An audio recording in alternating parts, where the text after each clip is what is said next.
Welcome everyone, my name is Estella, and I'm here to talk about Hollow Knight Silksong. I just finished the true ending of the game, and my initial thoughts, fantastic.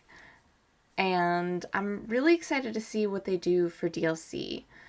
But I want to first start with the true ending itself. I was a little disappointed because I did get spoiled on the final boss. I was kind of expecting more just because of the way that Hollow Knight is, but maybe that is like an unrealistic expectation to expect a much bigger boss after the initial boss at the end. And a lot of people really hyped it up and said that it was really difficult, and I didn't have that much trouble with it actually. I was kind of surprised. I mean, obviously I died multiple times, but in terms of some of the other bosses in the game, she wasn't as hard as Carmelita. It wasn't as hard as Carmelita. So, yeah, I don't know. It was a really great true ending. I really liked it. I think in terms of storytelling, Team Cherry has really stepped up their game. They really were able to flesh out the world in Hollow Knight Silksong and continue to expand on it, and I think it's just amazing. I've been hearing a lot of people talk about the tool system and the fact that you need shell shards to replenish. I personally like that mechanic a lot, even though it was a little frustrating at times, because I think there was maybe like a discrepancy or like misjudgment in like how much people were going to die and going to need those tools. So I think the way to balance it while still keeping the shell shard system is to kind of like lower the cost of repairing your tools. That would be my solution to it. That way it's also accounting for dying multiple times and all that. It was helpful that in the memories you didn't have to use your tools, or you didn't use shell shards to use your tools. That was nice. But overall, I liked the tool system a lot. And it also, it kind of also gave me an opportunity to try tools that I don't normally use anyway, because your tools stay replenished even if you're not using them. So if you've already replenished them previously and you run out of a tool, you can just switch to a new tool. So that I found myself doing that quite a bit when I ran out of shell shards, and it kind of encouraged me to try new things in fights. The Crest system, I love the Crest system. I wish they would have had that in Hollow Knight, honestly. Hollow Knight, perfect game. But the Crest system is really cool. I really enjoyed it.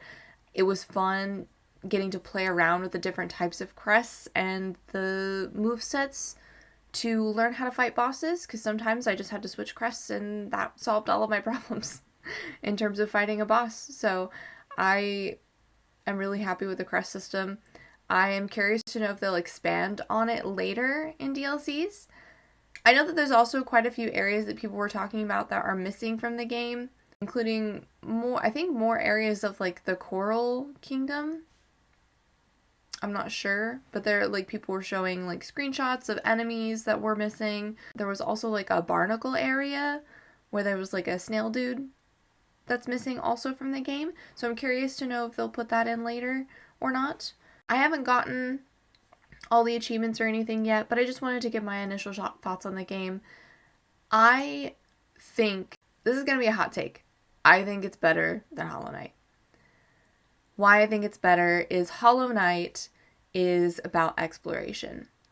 And while that is great, and that is a great way, like it's more, I guess, leisurely, and also, again, it centers around exploration, which is fantastic. But in terms of coming back to a game, either years down the road, several months down the road, even after you've played it a million times, the storytelling is so important. Because when you replay a game, I feel like you're looking for a certain like nostalgia that comes from that game. And I think it's a little harder to get that from the original Hollow Knight, because you've already explored, if you've played it within the last like couple years like I did, and it was like you really played it and you knew it inside and out, Coming back to it later feels a little bit harder because it doesn't have the same feeling in terms of exploration that it did the first time. And while the same can be said for Hollow Knight Silksong, the story is so much richer, the characters feel so much more fleshed out. Hornet has personality that I can come back to that feeling of playing the game again without being disappointed that I already know everything about the game. I guess the best example would be the Zelda games. Obviously, Zelda games are very well loved, and one game that I will always love, no matter how many times I play it, I will always go back to it, is Twilight Princess. I love that game because of the story, and I will always go back to it no matter how many times I play it, how many times I 100% complete it, or anything like that. It's a different feeling. It's a different kind of game feeling to come back to. And I think Hollow Knight Silksong really delivered on that more than Hollow Knight did. In terms of like the difficulty that people were having a lot of trouble with, I don't know. I did not have a lot of trouble with the difficulty, but I am also the kind of person to just kind of beat my head against a wall until I get it right.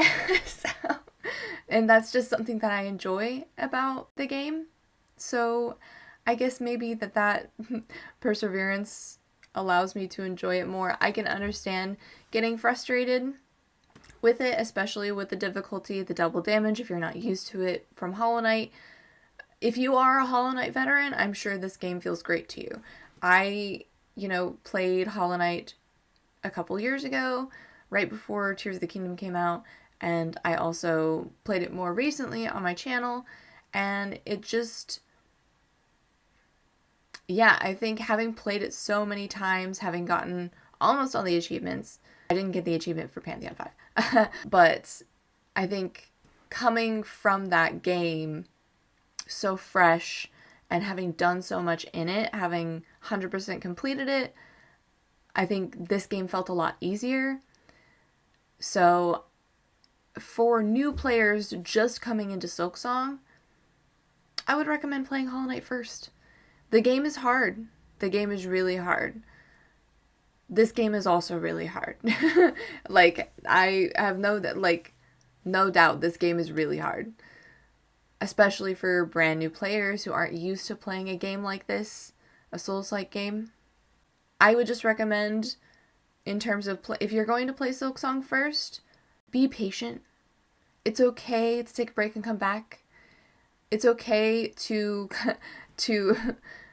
change your crest if you need to something that feels easier for you, even if you like a different crest. Because there were several times where I had a crest equipped that I really, really liked.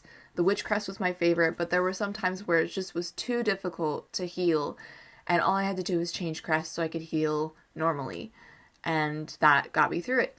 There's so many tools in the game that provide a lot of help if you're having trouble with the difficulty. So, again, I would recommend this game to anyone who likes a good adventure game. Because I would call it, while it is still a Metroidvania, I would call it more of an adventure game. Because there's so many, quests to do. There's so many NPCs to meet. There's a whole, storyline that you can go through with multiple stages. Act 1, 2, and 3. And, I think it's. In terms of the story, it's really good. Team Cherry did a fantastic job. They've really, they really seem to have grown a lot and learned from Hollow Knight in terms of their storytelling. Hollow Knight is a lot about Hollow Knight is environmental storytelling. And I feel like they really came through with both environmental storytelling and just in general expanding their storytelling skills overall in this game. The Act 1, 2, and 3 was super surprising to me when I started playing this. I was so shocked, and I think that was really a good way to go. A lot of people think that it's very linear. I can see the perspective for sure. It's definitely more linear than Hollow Knight, but in terms of replayability, I feel it has more value because of that.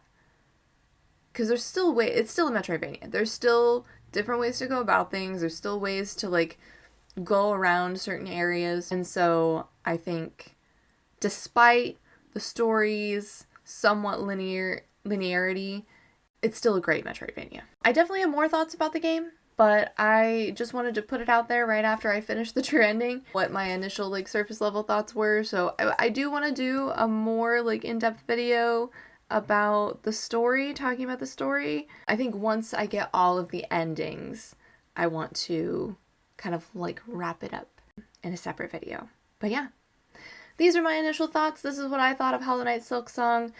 I hope you guys enjoyed playing it as much as I did. And yeah, thank you all so much for watching. Like and subscribe if you enjoyed, and I will see you in the next video. Bye!